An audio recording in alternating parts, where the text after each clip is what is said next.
Don't cast your pearls before swine. In other words, quit preaching the gospel to people who absolutely cannot stand it and absolutely reject it. Who's guilty of that? Because I know for sure I am. I am definitely known for not knowing when to stop and when to walk away.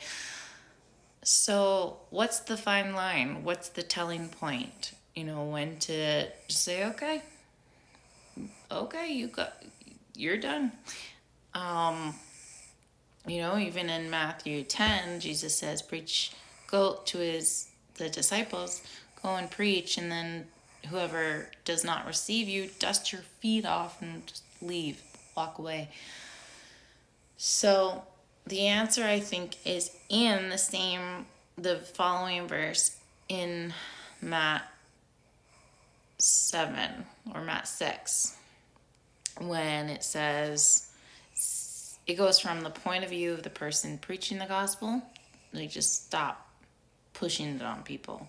Stop casting your pearls before swine, because they're going to try and personally damage you. And then it goes into saying, seek and you shall find, ask and you shall receive. And the quote about fathers giving to their sons who are evil, what more can God give to you? Expect more even than that.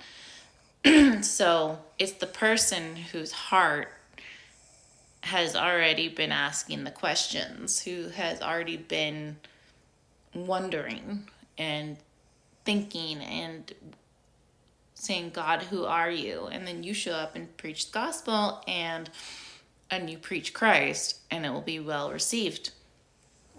Before that, it doesn't seem to be that people will receive it. And that includes folks who call themselves Christians their whole life, but we're in, a different doctrine that is not Christ-like, that is anti-gospel, that is works-based. Even if you try to take a works-based person to the true gospel, they never sought the truth. So a ground that is willing for the seed to be well received, the message will be good ground. Y'all, I'm guilty of trying to force that seed in there and just shove it down with my elbow.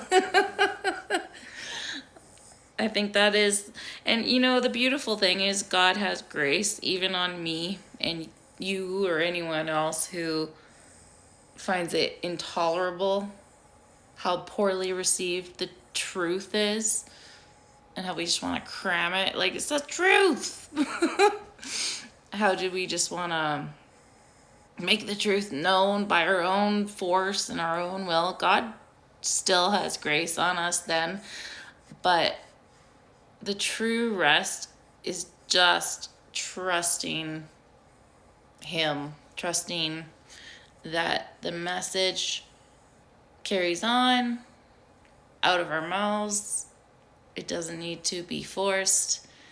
We don't need to repeat it 100 times. We can rest and let it rest, just like a seed does, and see what takes root. Because even if that person isn't questioning who God is at that moment, He might 10 months from the time you put the seed in, and it will be well received. The word never dies. So, I don't know, but yep, I'm guilty. I'm guilty of casting my pearls before swine a lot. I'm working on it. I'm learning to walk away. So, I just wanted to share that message. It's not something we can force. It's not, the message isn't, the seed isn't something we can force the ground to be good. They have to make the ground good with their desire. Desire, I sound like John MacArthur. Oh my God.